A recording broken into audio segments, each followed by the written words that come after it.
I'm coming.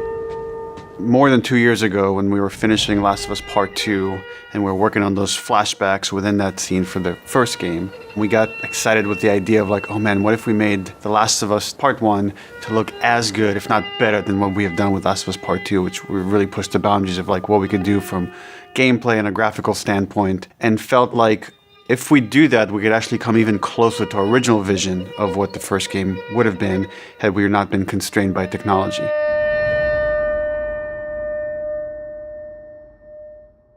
The original creative vision of The Last of Us, I think in a lot of ways was larger than what the PlayStation 3 was capable of. The tech of the PS5, it's like an open box of tools and goodies that we can play from and draw from.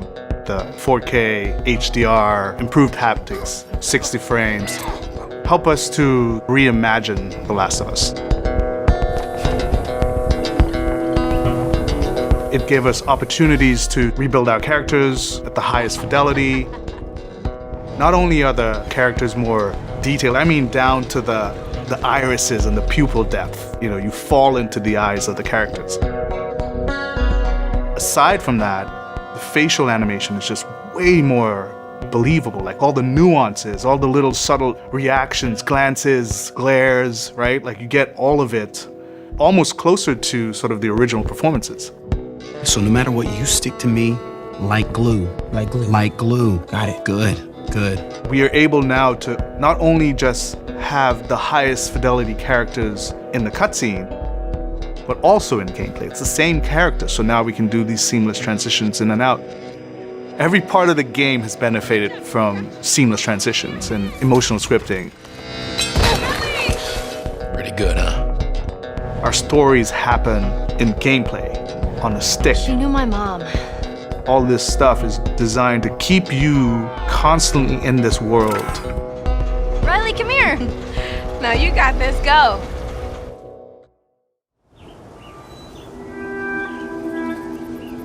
One of the things that the PlayStation 5 is really enabling is that we're able to have a density of physics objects in a scene that we could never do before. Like, this has always been the dream, is to have this number of bumpables, chippables, breakables, destructible objects in a scene. It just makes the world feel rich, makes it feel lived in. Materials can have the properties that you'd expect. The turret truck in Pittsburgh, when it's firing at you and it's just ripping apart the concrete and sending objects flying left and right. Seeing things break, like there's fear, there's a real fear that it invokes. And it's giving us a much more dynamic range of gameplay to play with. Surround him! Our AI tech has just increased incredibly. What we were building the basis off of was The Last of Us Part 2's AI. And it has sophisticated systems for things like the fundamental knowledge model of how these NPCs perceive and understand what the player is much more sophisticated. Now how the enemies are communicating with each other, how they're chasing you, how they're flanking you, how intense that fight feels, it's so much more rewarding coming out of it from the other side.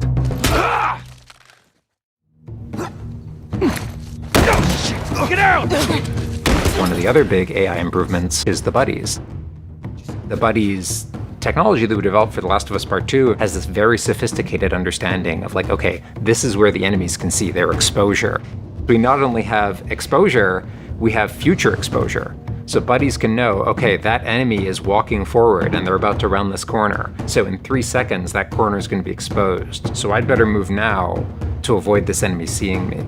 This really lets the buddies make very complex decisions and maintain that feeling of stealth much more believably. Another big enhancement to the gameplay is that we have this technology called motion matching. Motion matching is this technology that's basically using logic that tries to match the desired movement to a bucket of hundreds of animations. A mocapped actor has gone in and run this whole gauntlet of movements to get a really full set of all the different ways a person can move. And then it's basically every frame trying to find the best matching animation that fits the path of where the character is going to go. And this motion model just gives this really seamless sense of transition. The player's movement is just a lot cleaner. It's this really smooth, organic movement through the space. First, we just had to build that core experience. And then beyond that, we wanted to add several features that fans have been asking for. For example, we now have a permadeath mode. Along that, we've added a brand new speedrun mode, so players can time themselves. There's a whole community of gamers that just want to see how fast they can play through this game. Beyond that, we added a bunch more of unlockables. So there's all these different outfits for Ellie and Joel that people can unlock. A model viewer mode, so people can really appreciate the details. We added award-winning accessibility features. Every single accessibility option that we offer, that's a barrier removed for someone. As she surveys the apartment, her eyes wander to Joel. She steps past the couch. He wears the wristwatch Sarah gifted him, which now has a cracked face. To my knowledge, this is the first PlayStation game that has audio description built into the game, built into the cinematics. Now it's nighttime. Joel stirs in his sleep.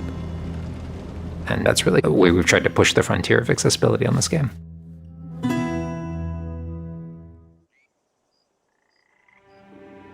So much of the identity of The Last of Us is the world.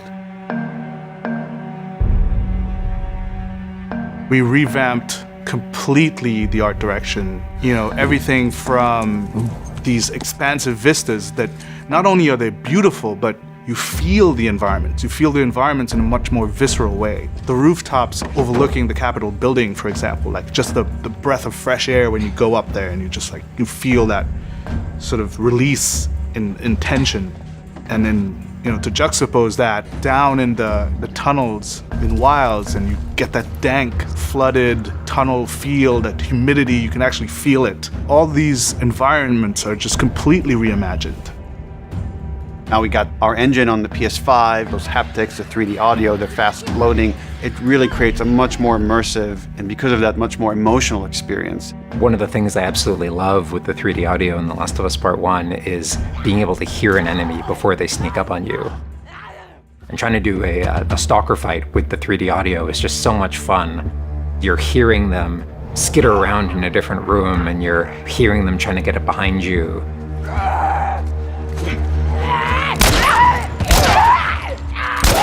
Having that two-part reaction of like hearing, turning, seeing, reacting, it just really heightens that sense of just being grounded. You are in this character, you are in this world. Now, with the PlayStation 5, the amount of control that developers have over the Dualsense, it's really, really cool. All the guns in the game have a variable amount of resistance on the triggers when you aim them. The way it works with the bow is that at the very beginning, when they're starting to draw the bow, there's a little bit of resistance. And then as the bow gets tauter and tauter, the amount of resistance is increasing. And then when you release the bow, you're also getting that resistance going out of the trigger. When you are aiming and firing the shotgun, you're going to get a haptic vibration on the shot. And then what I think is one of the ways that the DualSense really advances things is you're going to get a haptic vibration on the pump of the shotgun. And what's much more sophisticated about that on the DualSense is that in effect has a little speaker in it. And it's playing an audio file that comes through in the vibrations. And those two beats is what you're going to feel on the controller. Looks like a good spot. This also ties in to the new workbench animations. So if you're seeing Joel taking apart a gun or screwing something in or putting a new stock on a gun, that moment where he's jamming that on, you're going to get that haptic feedback on that. We have, haptics all across the board, for all the moments you kind of expect, for clambering, jumping, landing, meleeing, getting meleeed, all those kind of high intensity moments we have represented in the haptics.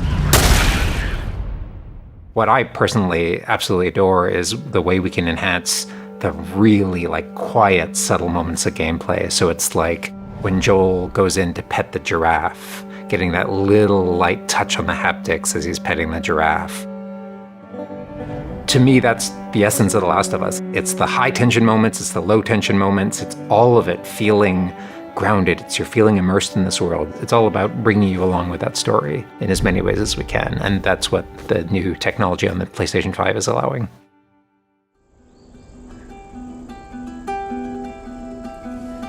So is that everything you hoped for? Jury's still out. There's something special about that core experience of playing as Joel and Ellie on this journey.